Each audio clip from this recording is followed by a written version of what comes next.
Bonjour à toutes et à tous, j'espère que vous allez bien. Aujourd'hui, on se retrouve pour un peu d'actualité concernant le Barça et les joueurs qui sont allés pour la trêve internationale. Les amis, oui, c'est la trêve internationale, mais il y a toujours de l'actualité et il y a toujours des informations. Donc, on commence tout de suite avec les blessés et les potentiels blessés. On commence par Jules Koundé, les amis. Koundé qui se serait blessé au ischio-jambier après seulement 20 minutes de jeu. Et il pourrait donc être absent pendant un bon moment. Et selon les examens qui ont été faits à Paris, Koundé pourrait être absent pendant minimum, je dis bien minimum 3-4 semaines.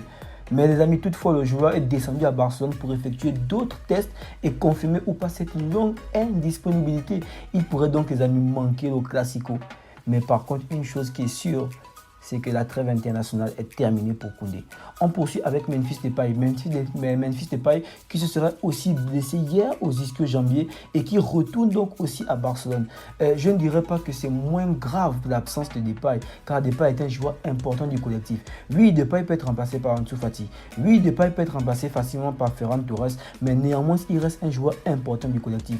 Des fois, je suis dur avec Depay, mais c'est justement juste parce que j'attends beaucoup de lui, vu son talent et vu ce qu'il nous a proposé déjà l'année dernière dès son arrivée au club. Puis les amis, on poursuit avec l'actualité de Araujo, les amis. Lorsque j'ai préparé cette vidéo, une bombe est tombée. Selon OneFootball, Araujo se serait blessé lors du match entre l'Uruguay et l'Iran.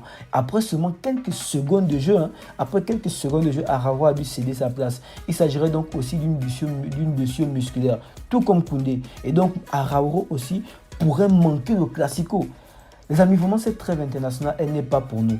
Elle n'est pas non plus neutre, mais elle est carrément contre nous.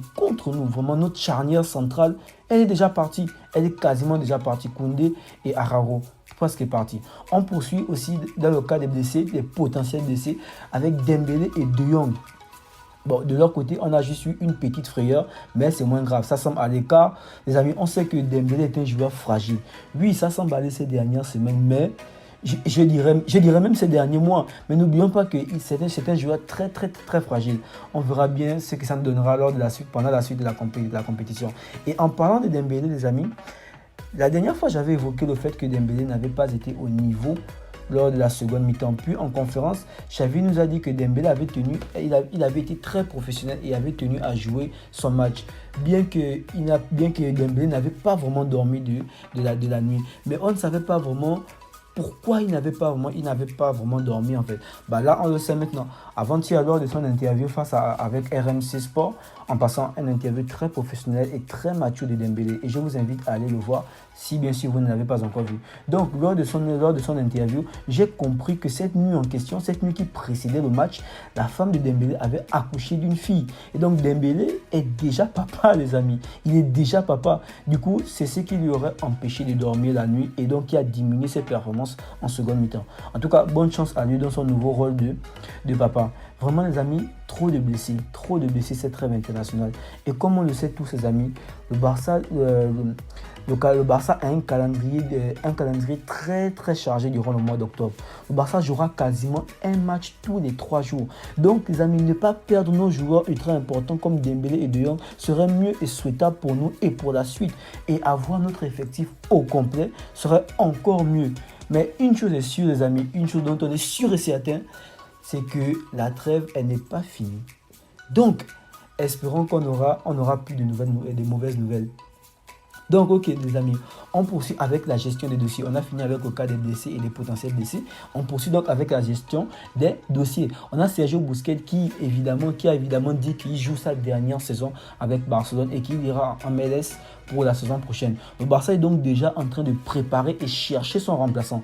Bon, les amis, selon moi, on avait déjà le remplaçant, on avait déjà cette personne-là qui pouvait remplir cette fonction que Busquets remplit, mais en la personne des Pjanic, bien sûr. Mais le Barça s'est débarrassé de lui. Et donc, le Barça prévoit de remplacer Busquets, probablement par Zubimendi, joueur de la Real Sociedad, qui a une clause libératoire de 60 millions d'euros, les amis. Et il serait le favori pour Xavi, pour le staff technique et pour la Porta. Donc là aussi, affaire à suivre.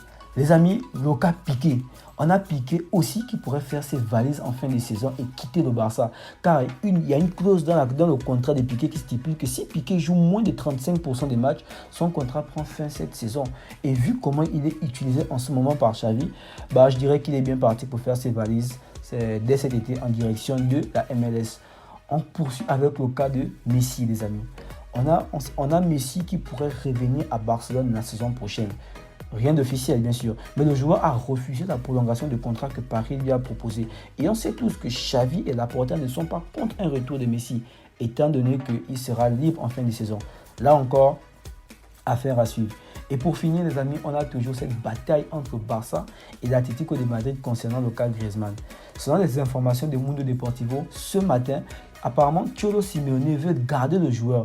Le joueur veut rester à l'Atlético, mais les dirigeants ne veulent pas payer les 40 millions d'euros que le Barça pourrait demander dans le cas où Griezmann jouerait un certain nombre de matchs. Et les amis, un match est comptabilisé si le joueur joue au moins 45 minutes. Et donc, selon Mundo Deportivo, cette affaire pourrait aller en justice.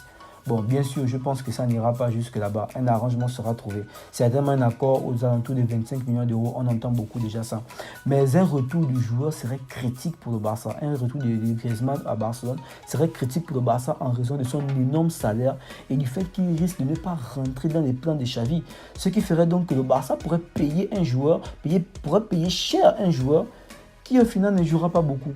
De plus, si Messi revient, vous voyez bien qu'il n'y aura même pas de temps, il n'y aura même pas de match en fait pour Griezmann.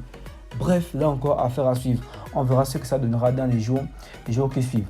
Donc, les amis, pour ne rien manquer de l'actualité du Barça, n'oublie pas de t'abonner, de liker, pourquoi pas de laisser un petit commentaire, de me donner ton avis et de partager cette vidéo si bien sûr tu trouves le contenu utile.